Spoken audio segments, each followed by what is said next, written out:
प्रश्न 19। एक तालाब की गहराई ज्ञात करें जिसका आधार 5 मीटर भुजा का एक वर्ग है। इस तालाब में एक ऐसे तालाब के बराबर पानी समा सकता है जिसकी लंबाई, चौड़ाई तथा गहराई क्रमशः 10 मीटर, 5 मीटर और 4 मीटर है। तो लिखेंगे माना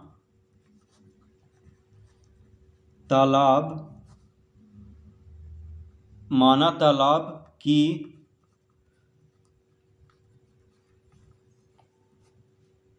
गहराई बराबर h। तो देखिए गहराई या ऊंचाई को h से लिखा जाता है, तो हम मान लेंगे कि तालाब की गहराई है h। ठीक है, या इसको हम लिख सकते हैं h मीटर। ठीक है, तो गहराई या ऊंचाई को h से लिखते हैं। ठीक है, तो तालाब की गहराई को h मीटर यहाँ पे मान लेंगे। क्यों मानेंगे मीटर में? क्योंकि दिया हुआ आधार 5 मीटर भुजा का एक वर्ग है। उसमें दिया हुआ है कि एक तालाब की गहराई ज्ञात करें जिसका आधार 5 मीटर भुजा का एक वर्ग है। तो मीटर में दिया हुआ है वहाँ पे आधार, इसीलिए गहराई को h मीटर मान लेंगे। तो गहराई या ऊंचाई को h से लिखा जाता है। ठीक है, कॉमा देंगे यहाँ पे, कॉमा लंबाई बराबर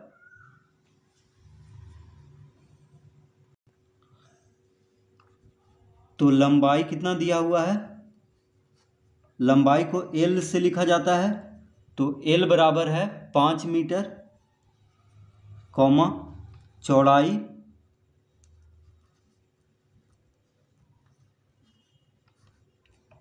को B से लिखा जाता है, तो चौड़ाई भी 5 मीटर है। देखिए कह रहा है कि तालाब का जो आधार है वो 5 मीटर भुजा का एक वर्ग है। ठीक है, तो वर्ग है यानी उस वर्ग में क्या होता है, लंबाई चौड़ाई बराबर होता है, इसीलिए लंबाई भी 5 मीटर होगा और चौड़ाई भी 5 मीटर होगा तालाब का। ठीक है, तो वर्ग में लंबाई और चौड़ाई क्या होता है, बराबर होता है। तो यहाँ पे कह रहा है कि तालाब का जो आधार है वो 5 मीटर भुजा का एक वर्ग है। तो वर्ग है, इसका मतलब लंबाई चौड़ाई बराबर होगा, तो लंबाई भी 5 मीटर होगा और चौड़ाई भी 5 मीटर होगा। तो इसका हम अतः आयतन, तो आयतन बराबर हो जाता। अब देखिए आयतन को V से लिखा जाता है, तो V बराबर होगा L into B into H। ठीक है, तो तालाब कैसा होता है, तालाब घनाभ के जैसा होगा। तो घनाभ का आयतन का सूत्र होता है L into B into H, यानी लंबाई गुना चौड़ाई गुना ऊंचाई या गहराई, ऊंचाई या गहराई कह सकते हैं। तो देखिए L हो गया लंबाई, B हो गया चौड़ाई और H हो गया ऊंचाई या गहराई। तो लंबाई गुना चौड़ाई गुना ऊंचाई, ये होता है आयतन का सूत्र घनाभ का। तो घनाभ का आयतन का सूत्र होता है लंबाई गुना चौड़ाई गुना ऊंचाई। तो देखिए L कितना है, लंबाई है 5 गुना चौड़ाई है 5 गुना गहराई है H। ठीक है, यानी कितना आ गया, 5 पचे 25 H घन मीटर। तो आयतन घन में होता है, तो आ गया देखिए 5 गुना H। लंबाई 5 मीटर है, चौड़ाई 5 मीटर है और ऊंचाई यानी गहराई कितना है, H मीटर माने हैं। तो 5 गुना 5 हो गया 25 H घन मीटर हो गया आयतन तालाब का। अब लिखेंगे, अब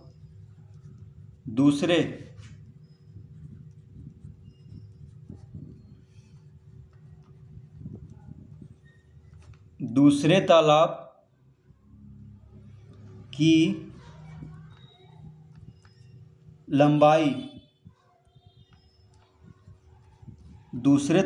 लंबाई दिया हुआ है 10 मीटर, कॉमा चौड़ाई कितना दिया हुआ है 5 मीटर और ऊंचाई दिया हुआ है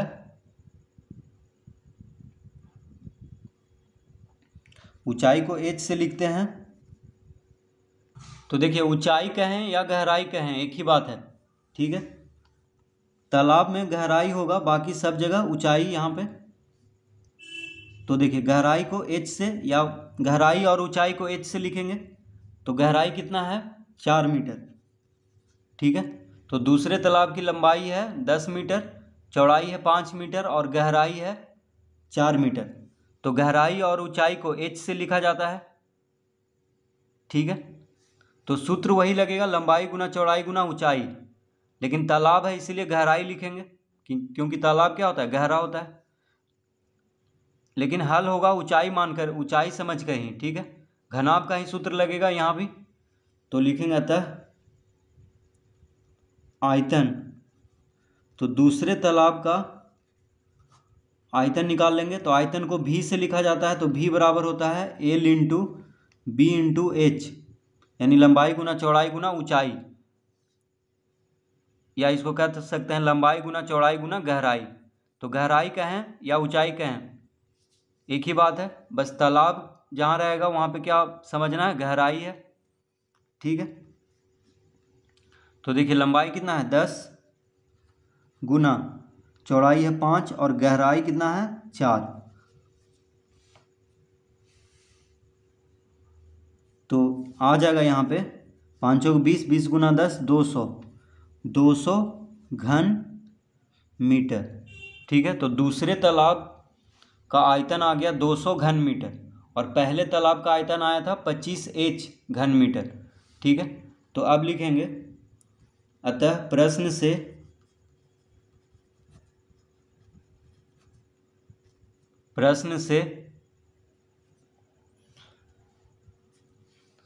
से हो जाएगा 25 घन मीटर बराबर 200 घन मीटर, ठीक है। तो कह रहा है कि दोनों तालाब में, मतलब कह रहा है इस तालाब में एक ऐसे तालाब के बराबर पानी समा सकता है, यानी दोनों तालाब का आयतन यहाँ पे बराबर कह रहा है, ठीक है। दोनों में एक जैसा ही यानी बराबर पानी समा सकता है। तो इसका मतलब क्या हुआ कि दोनों का आयतन बराबर होगा, ठीक है। तो पहले तालाब का आयतन कितना आया था 25 घन मीटर और दूसरे तालाब का आयतन आ गया 200 घन मीटर, ठीक है। तो दोनों बराबर कर देंगे, अतः अब देखिए h बराबर हो जाएगा 200/25, 25 h है, 25 के साथ h क्या है गुना में है, ठीक है। तो 25 को इधर भेजेंगे तो भागम हो जाएगा, यानी h बराबर हो जाएगा 200/25 मीटर, मीटर में आएगा h, यानी गहराई को h माने हैं। तो 200/25, 200 को 25 से भाग देंगे तो 8 आ जाएगा, यानी h कितना आ गया 8 मीटर, ठीक है। तो लिखेंगे अतः तालाब की गहराई बराबर 8 मीटर। तो तालाब की गहराई कितना हो जाएगा 8 मीटर, ठीक है। तो इसका उत्तर आएगा 8 मीटर। तो इस तरह से प्रश्न 19 हल करेंगे।